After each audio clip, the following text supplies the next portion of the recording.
बहुत समय पहले 22वीं सदी में एक पक्षी वैज्ञानिक रहता था जो इंसानों से बेहद नफरत करता था। वह कई पक्षियों को लेकर एक ऐसी दुनिया की तलाश में निकला जहां इंसान न हो, लेकिन रास्ते में उसकी टाइम मशीन दुर्घटनाग्रस्त हो गई और वह एक समानांतर पृथ्वी पर पहुंच गया जहां इंसानों के विकास का इतिहास कभी हुआ ही नहीं था। ये देखकर उसके मन में एक नया विचार आया। उसने अपनी इवोल्यूशन किरणों की मदद से पक्षियों को बुद्धिमान बना दिया और उन्हें ज्ञान तथा नैतिकता की शिक्षा दी। उसका सपना था कि वह पक्षियों के लिए एक आदर्श संसार बनाए, लेकिन उसने इस दुनिया के खतरनाक शिकारी जीवों को नजरअंदाज कर दिया। बहुत मेहनत के बाद उसने उन शिकारी जीवों को बर्फीले पहाड़ों के नीचे दफना दिया और पक्षियों का एक नया राज्य बसाया जिसे बाद में बर्डूपिया कहा गया। समय बीता गया और आधुनिक युग में पृथ्वी पर एक अजीब घटना होने लगी। दुनिया भर से बड़ी संख्या में पक्षी अचानक गायब होने लगे। टीवी पर इसी खबर की चर्चा चल रही थी। तभी नोबिता कहता है कि यह काम किसी एलियन का हो सकता है और वे एलियन शायद पक्षियों जैसे दिखते होंगे। जियान और सुनियो हमेशा की तरह उसकी बात का मजाक उड़ाते हैं, लेकिन डेकिसुगी उसका समर्थन करता है। वह बताता है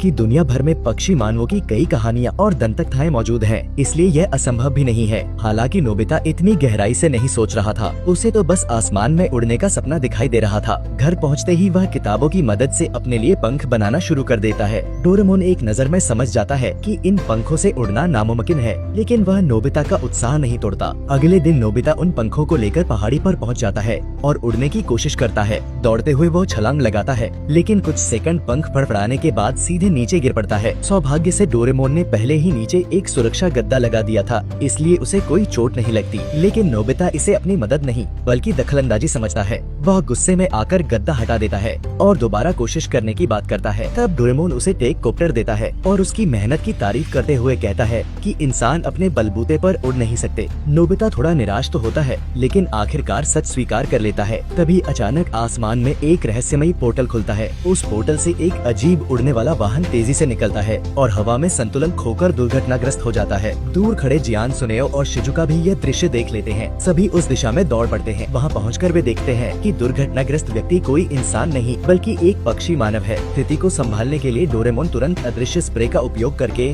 उसके उड़ने वाले वाहन को छिपा देता है और फिर उस घायल पक्षी मानव को अपने घर ले आता है। जब वह होश में आता है तो इंसानों को देखकर बेहद डर जाता है। ऐसा लगता है मानो इंसान उसके लिए किसी खतरनाक जानवर से कम नहीं हो। तभी नोबिता की माँ तमाको कमरे में आने लगती है। उन्हें शक होता है कि नोबिता फिर कोई नया पालतू जानवर घर ले आया है। डोरेमोन तुरंत कंबल ओढ़कर बीमार होने का नाटक करने लगता है, लेकिन तमाको उसकी चाल तुरंत समझ जाती है और कहती है कि वह उसके लिए कड़वी दवा लेकर आती है। इसके बाद वह पास की अलमारी खोलती है। उसी समय पक्षी मानव घबराकर अलमारी का दरवाजा तोड़ देता है और बाहर भाग जाता है। वह अपने खोए हुए उड़न वाहन को खोजने के लिए इधर उधर भटकने लगता है। खोजते खोजते वह गलती से एक मधुमक्खी के छत्ते को छेड़ देता है और फिर मधुमक्खियाँ उसके पीछे पड़ जाती हैं। उसकी चीखें सुनकर नोबिता, डोरेमोन और शिजुका उसे ढूंढ लेते हैं। इसी दौरान उन्हें पता चलता है कि पंख होने के बावजूद वह पक्षी मानव उड़ नहीं सकता। यह देखकर उनका डर काफी कम हो जाता है। तब वह अपना नाम गुसुके बताता है, लेकिन अपनी असली पहचान और दुनिया के बारे में कुछ भी बताने से इनकार कर देता है।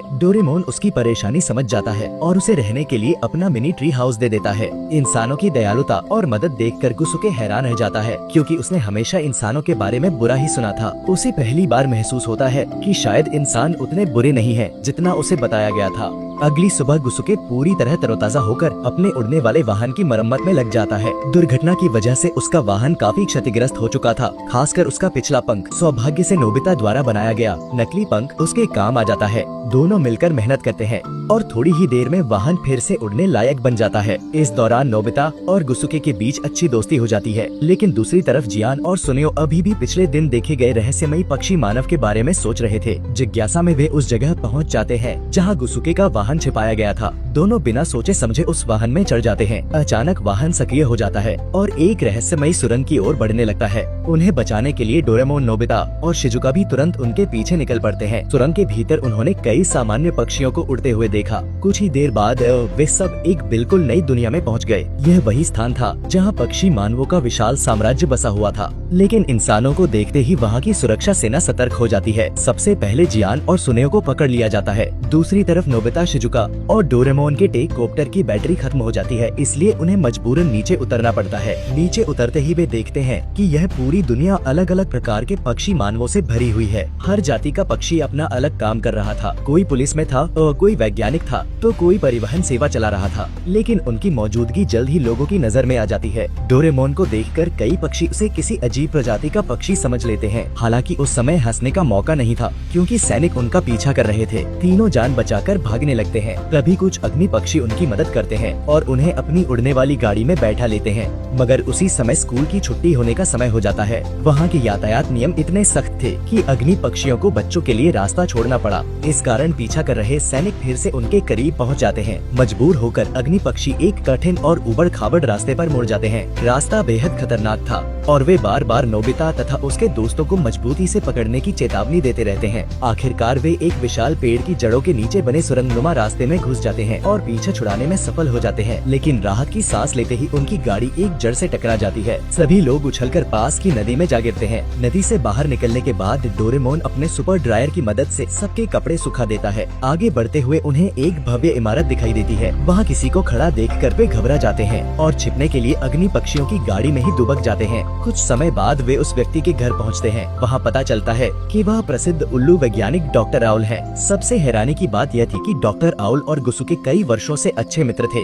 डॉक्टर आउल का मानना था कि इंसानों और पक्षियों को शांति से साथ रहना चाहिए, लेकिन पक्षी राज्य की सुरक्षा सेना का नेता जिगु इस विचार से बिल्कुल सहमत नहीं था। असल में वर्षों पहले गश्त के दौरान जिगु को इंसानों की एक बंदूक की गोली लगी थी। उसी घटना के बाद उसके मन में इंसानों के प्रति गहरी नफरत पैदा हो गई थी। इस बीच नोबिता और उसके दोस्त जियान तथा सुनियो को बचाने की योजना बनाते हैं। डोरेमोन अपनी जेब से बर्ड कैप निकालता है। यह विशेष टोपी पहनने पर इंसान पक्षी मानव जैसे दिखाई देने लगते हैं। उधर गुसुके का उड़ने वाला वाहन फिर खराब हो जाता है, इसलिए सब लोग पैदल ही जेल की ओर निकल पड़ते हैं। जेल की सुरक्षा बहुत कड़ी नहीं थी। वहाँ केवल 2 पहरेदार मौजूद थे। डोरेमोन अपने एक गैजेट की मदद से दोनों पहरेदारों को निष्क्रिय कर देता है और फिर आराम से चाबी लेकर जियान तथा सुनियो को आजाद करा देता है। बचाव अभियान पूरी तरह सफल रहता है। जियान अपनी पिछली हरकतों के लिए गुसुके से माफी मांगता है और फिर वह तथा सुनियो भी बर्ड कैप पहन लेते हैं। इसके बाद गुसुके उन्हें इस दुनिया के बारे में विस्तार से बताता है। वह समझाता है कि जिस सुरंग से वे यहाँ आए थे वह वास्तव में प्रवासी पक्षियों के लिए बनाया गया विशेष मार्ग है। वहाँ नियमित रूप से गश्ती दल तैनात रहता है जो रास्ता भटकने वाले पक्षियों की मदद करता है।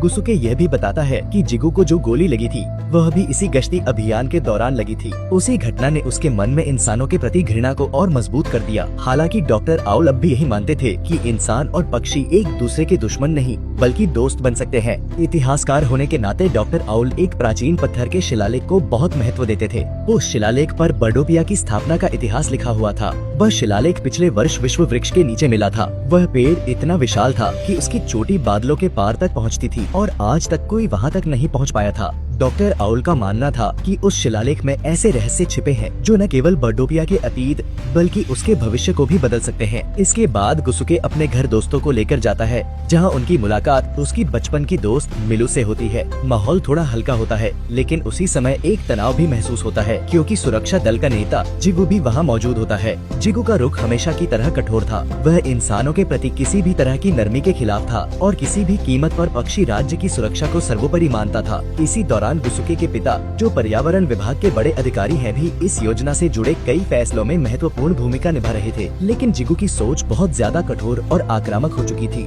इसलिए वहाँ बातचीत जल्दी ही तनाव में बदल जाती है और माहौल असहज हो जाता है। इसी बीच गुसुके सभी को इकारस एंड्योरेंस रेस के बारे में बताता है। यह एक बहुत ही प्रतिष्ठित चयन परीक्षा थी, जिसमें भाग लेकर प्रतिभागी बर्ड पेट्रोल यूनिट का हिस्सा बन सकते थे। गुसुके का सपना था कि वह इस रेस में हिस्सा लेकर साबित करे कि वह उड़ सकता है, भले ही उसे अपने ही डर से लड़ना पड़े। जिगु उसकी बातों पर ताना मारते हुए वहाँ से चला जाता है। उसके जाने के बाद यह साफ हो जाता है कि गुसुके अभी भी अपने अतीत के डर से पूरी तरह मुक्त नहीं हो पाया है। वास्तव में बचपन में वह एक ऊंची जगह से गिर गया था और उसी घटना के कारण उसे उड़ने से डर लगने लगा था। यही वजह थी कि वह अपने पंख होने के बावजूद उड़ नहीं पाता था। दूसरी तरफ डोरेमोन भी उसकी इस भावना को समझता है, क्योंकि वह भी अपने अतीत में डर और चोट से गुजर चुका था। गुसुके के सुझाव पर सभी लोग मिलकर इकारस रेस में भाग लेने का निर्णय लेते हैं, ताकि न केवल अनुभव मिले बल्कि गुसुके अपने डर पर काबू पा सके। रेस की तैयारी के दौरान उन्हें एक खास जगह ले जाया जाता है, जहां घायल और प्रवासी पक्षियों का इलाज और देखभाल की जाती है। यहाँ तक कि कई विलुप्त हो चुकी पक्षी प्रजातियां भी संरक्षित थीं। यह देखकर सभी हैरान रह जाते हैं। यहाँ का वातावरण पूरी तरह एक पक्षी स्वर्ग जैसा था। रेस के नियमों के अनुसार प्रतिभागियों को एक निर्धारित मार्ग से उड़कर विशाल विश्व वृक्ष तक पहुँचना होता था और वहाँ एक पंख स्थापित करना होता था। गुसुके आत्मविश्वास के साथ कहता है कि भले ही बाकी लोग जल्दी उड़े, वह फिर भी उन्हें पकड़ सकता है। यह सुनकर शिजुका और डोरेमोन को लगता है कि शायद इस रेस में भाग लेना जरूरी नहीं है, क्योंकि गुसुके पहले से ही काफी मजबूत है। लेकिन असली कहानी अभी बाकी थी। रेस से एक दिन पहले डॉक्टर आउल द्वारा शिलालेख का पूरा रहस्य डिकोड कर लिया जाता है। उसी समय जिगु अपने सैनिकों के साथ सक्रिय हो जाता है और किसी बड़े मिशन की तैयारी शुरू कर देता है। वह मानता है कि उस प्राचीन शिलालेख में फिनिक्स नामक एक अत्यंत शक्तिशाली जीव का जिक्र है, जिसे नियंत्रित करके वह पूरे पक्षी संसार को सुरक्षित बना सकता है, चाहे इसके लिए उसे किसी भी हद तक जाना पड़े। रेस के दिन पूरा बर्डोपिया उत्साह से भरा हुआ था। हवा में प्रतिस्पर्धा और तनाव दोनों मौजूद थे। जैसे ही रेस शुरू होती है, सभी प्रतिभागी तेजी से उड़ान भरते हैं, लेकिन जल्दी ही यह साफ हो जाता है कि यह सिर्फ एक साधारण दौड़ नहीं है, बल्कि एक कठिन परीक्षा है, जिसमें सहनशक्ति, दिशा और नियंत्रण सब कुछ देखा जाता है। गुसुके शुरू में अच्छा प्रदर्शन करता है, लेकिन अचानक उसे फिर से अपने डर का एहसास होने लगता है। एक कठिन मोड़ पर वह संतुलन खो देता है और रेस से बाहर हो जाता है। दूसरी तरफ आगे बढ़ते हुए कुछ पक्षी अत्यधिक आत्मविश्वास में गलतियां कर बैठते हैं और बाहर हो जाते हैं। रेस धीरे धीरे और भी खतरनाक होती जाती है, जिसमें झरनों के पीछे छिपे रास्ते, संकरे, गुफानुमा मार्ग और तेज हवाओं वाले क्षेत्र शामिल थे।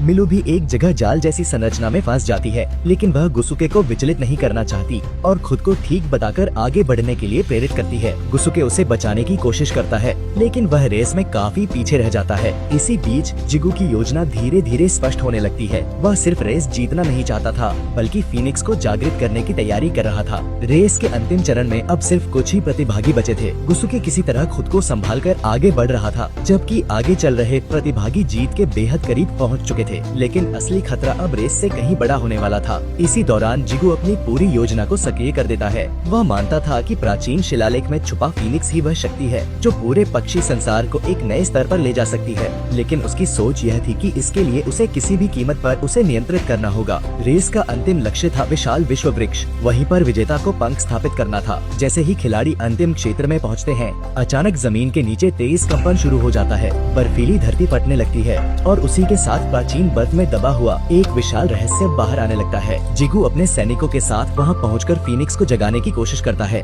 लेकिन जैसे ही फीनिक्स बाहर आता है, वह किसी की बात मानने वाला शांत प्राणी नहीं था। वह एक विशाल, अनियंत्रित और विनाशकारी शक्ति वाला जीव था जो हर चीज को तबाह करना चाहता था। उसकी उपस्थिति से पूरे क्षेत्र में अराजकता फैल जाती है, यहाँ तक कि जिगु की सेना भी उसे नियंत्रित नहीं कर पाती। फीनिक्स के हमले से बर्डोपिया का बड़ा हिस्सा खतरे में आ जाता है। इसी बीच नोबिता, डोरेमोन, शिजुका और गुसुके स्थिति को समझ जाते हैं कि यह स्थिति किसी भी तरह से नियंत्रण में नहीं है। डोरेमोन अपनी पॉकेट से कई गैजेट्स निकालकर फीनिक्स को रोकने की कोशिश करता है, लेकिन उसकी शक्ति बहुत अधिक होती है। वह कभी सिकोड़ने वाली किरण से उसे छोटा करने की कोशिश करता है, तो कभी स्टॉपिंग गैजेट से रोकने की, लेकिन फीनिक्स और भी अधिक शक्तिशाली हो जाता है। स्थिति पूरी तरह नियंत्रण से बाहर होने लगती है। जिगु की योजना भी विफल होती दिखती है, क्योंकि फीनिक्स अब किसी के भी आदेश में नहीं था। उसी समय गुसुके के अंदर एक बड़ा बदलाव आता है। वह महसूस करता है कि उसका असली डर वही है जो उसे उड़ने से रोकता है। अगर उसे इस स्थिति को बचाना है, तो उसे खुद पर विश्वास करना होगा। इसी विश्वास के साथ वह अपना उड़ने वाला वाहन उठाता है और पहली बार पूरी ताकत से उड़ने की कोशिश करता है। शुरुआत में वह डगमगाता है, लेकिन धीरे धीरे उसका संतुलन बन जाता है। यह वही पल था जब वह अपने डर से बाहर निकल रहा था। दूसरी तरफ फीनिक्स लगातार विनाश कर रहा था, लेकिन तभी गुसुके उसे अपनी ओर आकर्षित करने का जोखिम भरा फैसला लेता है, ताकि बाकी सभी लोग सुरक्षित रह सकें। वह फीनिक्स को विशाल विश्व वृक्ष की ओर खींचने लगता है। डोरेमोन समझ जाता है कि शायद उस वृक्ष पर मौजूद प्राचीन तकनीक ही फीनिक्स को रोकने का आखिरी तरीका हो सकती है। सभी लोग किसी तरह विश्व वृक्ष की चोटी तक पहुंचते हैं। वहां एक पुरानी समय मशीन और एक प्राचीन हथियार प्रणाली मौजूद होती है, जिसे पहले बर्ड लैब के वैज्ञानिकों ने बनाया था। डोरेमोन जल्दी से उस सिस्टम को सक्रिय करता है और उसमें मौजूद रेस्ट मोड एनर्जी कैनन तैयार करता है। गुसुके और डोरेमोन मिलकर फीनिक्स को सही दिशा में ले जाते हैं। अंतिम क्षण में दोनों मिलकर उस ऊर्जा कैनन का उपयोग करते हैं और फीनिक्स को भारी ऊर्जा किरण से हिट करते हैं। फीनिक्स जोरदार टकराव के बाद गिर जाता है, लेकिन पूरी तरह खत्म नहीं होता। उसी समय डोरेमोन टाइम मशीन की टाइम सेटिंग को 0 पर कर देता है। एक तेज चमक के साथ फीनिक्स और आसपास का अस्थिर क्षेत्र धीरे धीरे गायब होने लगता है और समय की धारा में विलीन हो जाता है। खतरा समाप्त समाप्त हो जाता है। कुछ ही देर बाद वातावरण शांत हो जाता है। बर्डोपिया में फैली आग और तबाही को डोरेमोन अपने खास गैजेट वाटर हैंड से बुझा देता है। अब धीरे धीरे सब सामान्य होने लगता है। जियान और सुनेओ भी सुरक्षित वापस आ जाते हैं। सभी लोग यह समझ जाते हैं कि उन्होंने कितना बड़ा संकट टाल दिया है। गुसुके अब पहले जैसा नहीं रहता। वह अब उड़ने से नहीं डरता था। उसने अपने अंदर के डर को जीत लिया था। डोरेमोन और बाकी लोग वापस लौटने की तैयारी करते हैं, लेकिन बर्डोपिया के पक्षी मानव उन्हें सम्मान देते हैं और मानते हैं कि इंसान हमेशा दुश्मन नहीं होते। डॉक्टर आउल ये स्वीकार करते हैं कि इंसान और पक्षी अगर साथ मिलकर चलें, तो एक बेहतर भविष्य बन सकता है। अंत में सभी लोग समय पोर्टल से वापस अपनी दुनिया में लौट जाते हैं। आसमान में एक खूबसूरत इंद्रधनुष दिखाई देता है, जो इस बात का प्रतीक था कि संघर्ष के बावजूद शांति संभव है। कहानी यहीं समाप्त होती है।